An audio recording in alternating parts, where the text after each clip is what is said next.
Shalom, selamat hari Minggu. Hari ini saya memakai baju warna merah karena sebentar lagi akan membagi angpau. Jadi orang tua akan siapkan angpau buat anak-anaknya untuk menyambut Imlek dan depan. Kita masih tema yang sama, yaitu higher. Mari kita bersatu dalam doa. Bapa di surga, terima kasih untuk hari ini. Engkau beri kami waktu sama-sama mendengar firman-Mu. Dan kami berdoa supaya firman-Mu bisa menguatkan kami, membuat kami paham bagaimana kami mengikuti jalan-Mu Bapa. Sertai hamba-Mu, dalam nama Yesus kami berdoa. Amin. Bulan ini kita membaca kitab Yesaya, dan saya berharap kitab Yesaya membantu kita untuk mengenal Tuhan, karena tema kita diambil dari Yesaya 55 ayat 9. Seperti tingginya langit dari bumi, demikianlah tingginya jalanku dari jalanmu, dan rancanganku dari rancanganmu. Kita tahu bahwa Tuhan mempunyai rancangan yang indah buat kita semua, buat setiap manusia. Tidak ada manusia yang gak spesial buat Tuhan. Tuhan punya rancangan yang indah bagi kita semua. Jadi hari ini saya berharap kita melihat diri kita ini spesial di mata Tuhan. Amin. Dan yang jadi masalah adalah ketika kita menjalani kehidupan, iblis menarik kita dari rancangan Tuhan itu, sehingga kita tidak mencapai rancangan yang Tuhan buat. Nah, karena itulah banyak orang mengalami kegagalan dalam hidup. Ada yang kegagalan dalam membangun hubungan dengan pasangannya, marriage-nya problem, gagal dalam membangun hubungan dengan anaknya, dan banyak kegagalan hubungan yang lain. Itu karena faktor iblis yang menarik orang dari rancangan Tuhan.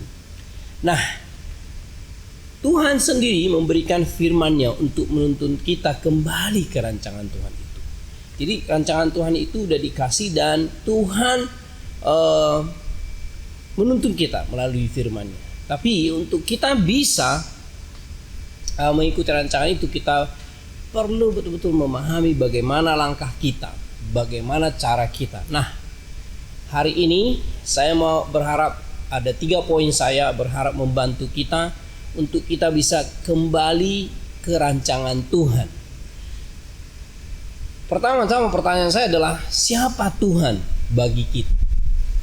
Ini adalah pertanyaan yang sangat penting, karena pandangan kita tentang Tuhan mempengaruhi sikap kita di hadapan Tuhan. Kalau kita bertemu dengan seorang yang kita sangat percaya, pasti kita akan gampang untuk turuti orang itu. Nah, saya akan baca dari kitab Mazmur 89 ayat 11. Punyamulah langit, punyamulah juga bumi. Dunia serta isinya engkaulah yang mendasarkannya. Ini adalah pandangan pemazmur. Punyamulah langit, punyamulah juga bumi, dunia serta isinya engkau yang mendasarkannya. Saya mau tanya kepada jemaat hari ini, ketika kita lihat alam semesta, kita lihat keindahan alam, lautan atau pegunungan, apakah kita bisa melihat dari dalam hati kita dan pikiran kita bahwa ini semua adalah kepunyaan Tuhan? Karena kalau kita udah bisa melihat bahwa semua yang ada di bumi dan segala isinya adalah ciptaan Tuhan, kita akan berbeda melihat Tuhan. Kita akan mengagumi Tuhan. Kita akan hormat kepada Tuhan. Kita akan respect. Di Mazmur 103:14, sebab dia sendiri tahu apa kita, dia ingat bahwa kita ini debu. Kemudian pemazmur di Mazmur lain mengatakan kita ini debu. Tuhan tahu kita debu. Saudara yang dikasih Tuhan, kita harus tahu bahwa bahan dasar kita sebagai manusia itu debu. Ya. Nah, jadi makanya saya pernah mendengar lucu-lucuan ya. Manusia terbuat dari debu. Jadi kalau manusia suka bertengkar, berarti dia dari debu tanah sengketa katanya ya. Tapi saya hanya mau ingatkan kita, sebenarnya kita ini debu, dibuat Tuhan, dikasih nafas. Nah, jadi kalau kita gabungkan melihat Tuhan yang begitu hebat dan melihat kita yang hanyalah debu, akan memberi perbedaan. di dalam cara kita melihat Tuhan, dalam cara kita mengikuti Tuhan, cara pandang kita kepada Tuhan akan mempengaruhi kita, cara berdoa kita kepada Tuhan, cara kita mendengarkan arahan Tuhan. Di kitab Yeremia 18 ayat 6 dikatakan, masakan aku tidak dapat bertindak kepada kamu seperti tukang periuk ini, hai kaum Israel, demikianlah firman Tuhan. Sungguh seperti tanah liat di tanah tukang periuk, demikianlah kamu di tanganku, hai kaum Israel. Yeremia disuruh Tuhan pergi ke tukang tembikar. Dia bilang, Yeremia coba lihat tukang tembikar itu, ya, Israel itu seperti tanah liat, dan tukang tembikar itu mencoba membentuknya, dan tapi tanah liat itu melawan si tukang tembikar itu. Nah, ini gambar yang menarik, karena kalau kita sadar kita debu dan kita tahu Tuhanlah pencipta kita, harusnya kita seperti peringatan Tuhan kepada Israel, harusnya kita mau dibentuk oleh Tuhan.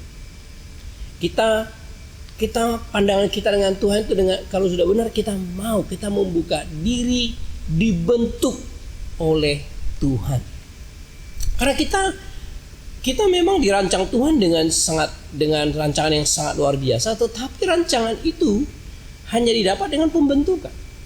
Dan kita sebagai ciptaannya perlu belajar bagaimana kita menjadi seorang yang mau dibentuk.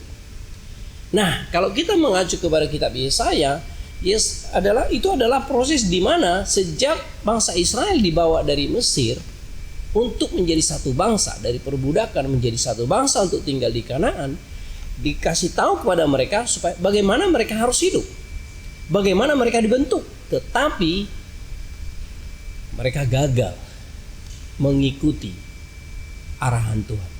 Mereka gagal mengikuti pembentukan Tuhan.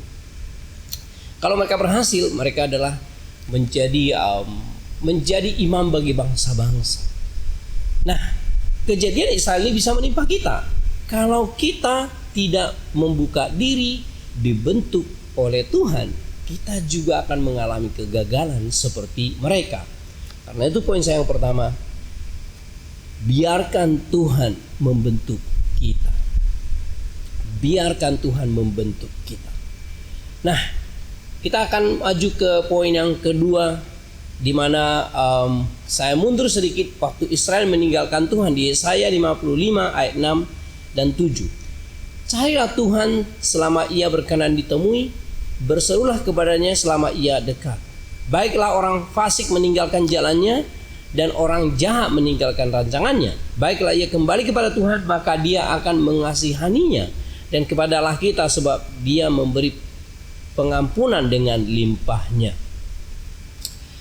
Bangsa Israel dibawa dari Mesir seperti saya ceritakan tadi, tapi kira-kira 700 tahun lebih, sejak dari zaman Musa ke zaman Yesaya itu 700 tahunan lebih. Israel tidak setia dengan aturan yang dikasih Tuhan. Karena waktu mereka keluar dari Mesir, Tuhan kasih aturan bagaimana mereka hidup. Ada 613 peraturan dikasih tahu ke mereka, dan peraturan itu akan membuat mereka sehat, membuat mereka juga secara keuangan keluarga sehat, secara fisik sehat, secara persahabatan sehat, secara bangsa kuat. Tapi mereka gagal, mereka nggak setia. Dan zaman Yesaya, Tuhan masih menggunakan Yesaya mencoba supaya mereka kembali. Tapi mereka sudah terlalu jauh, dan karena itulah zaman Yesaya sudah dinubuatkan mereka akan dibuang. Ya, mereka akan dibuang, dan akhirnya mereka dibuang 70 tahun lamanya. Dan penyebabnya apa? Mereka menjauh dari Tuhan dengan cara mereka mengikuti jalan di luar kehendak Tuhan. Jadi selama 700 tahun itu mereka jauh, mereka menyingkir dari atau lari dari jalur yang Tuhan mau. Nah, kalau kita lihat sedikit bagaimana Tuhan memberikan peraturan kepada Israel di Keluaran pasal 19 ayat 4 sampai 6. Kamu sendiri telah melihat apa yang kulakukan kepada orang Mesir, dan bagaimana aku telah mendukung kamu di atas sayap Raja Wali dan membawa kamu kepadaku. Jadi sekarang jika kamu sungguh-sungguh mendengarkan firmanku dan berpegang pada perjanjianku, maka kamu akan menjadi harta kesayanganku sendiri, dan dari antara segala bangsa, sebab akulah yang mempunyai seluruh bumi. Kamu akan menjadi bagiku kerajaan imam dan bangsa yang kudus. Inilah semuanya firman yang harus kau katakan kepada orang Israel. Di sini Tuhan mengatakan kepada Musa, ini katakan kepada Israel, jika mereka sungguh-sungguh mendengarkan firman Tuhan, berpegang pada perjanjian Tuhan, mereka akan menjadi harta kesayangan Tuhan. Tapi seperti saya bilang tadi, mereka gagal, dan akhirnya atau tidak setia. Bagaimana proses mereka gagal? Waktu mereka terima itu, mereka semua amin, kita mau percaya sama Tuhan.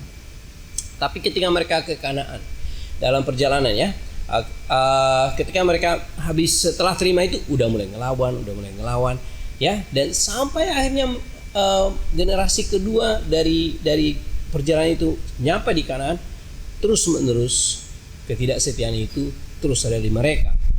Langkah atau proses mereka gagal menjadi setia di hadapan Tuhan adalah, pertama, mereka mengabaikan hukum Tuhan.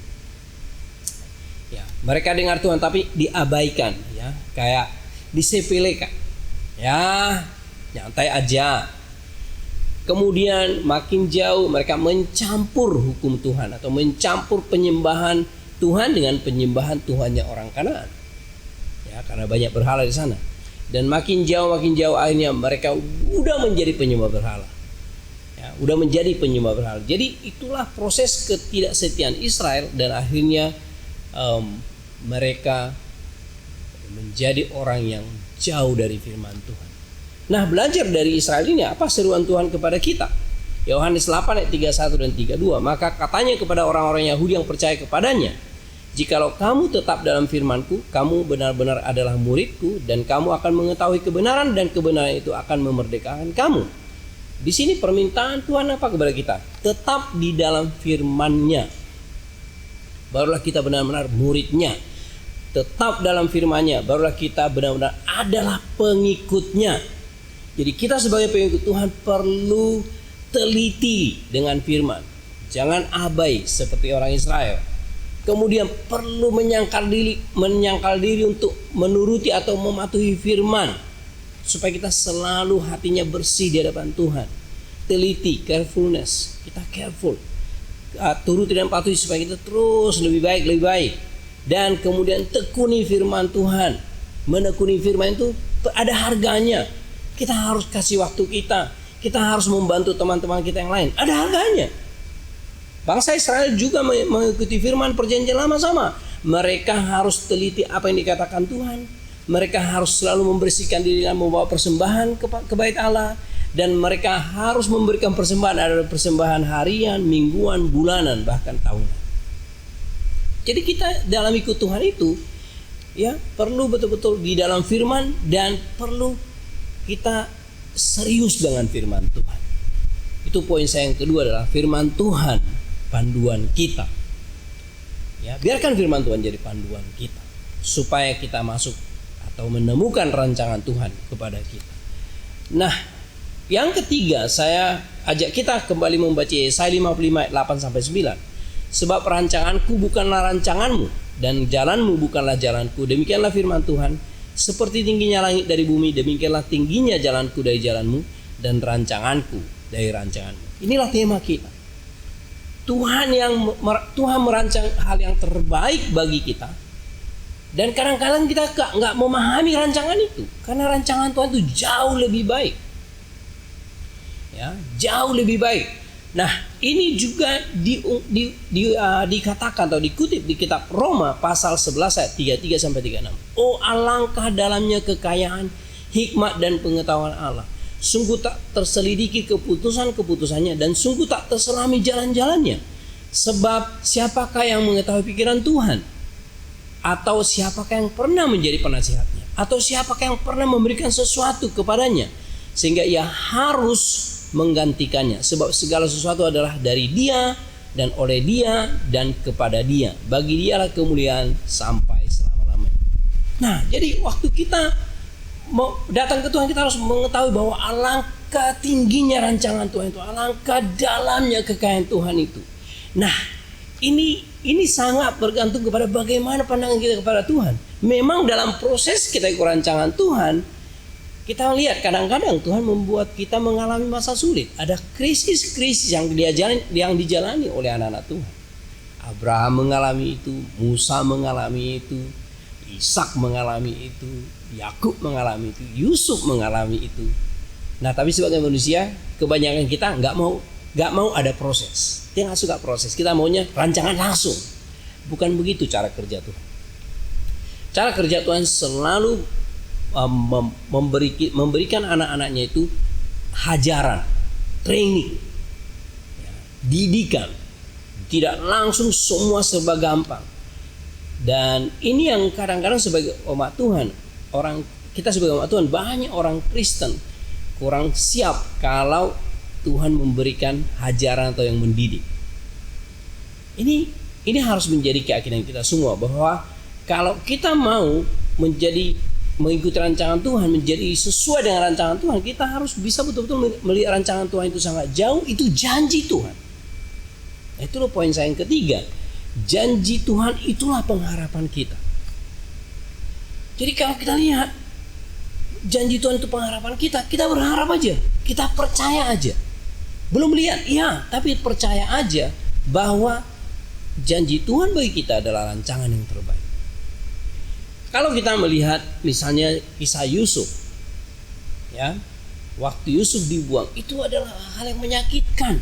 Tetapi ketika dia ke Mesir, dan dengan cara yang sangat luar biasa Tuhan membuat dia menjadi orang penting di Mesir, bahkan menjadi perdana menteri.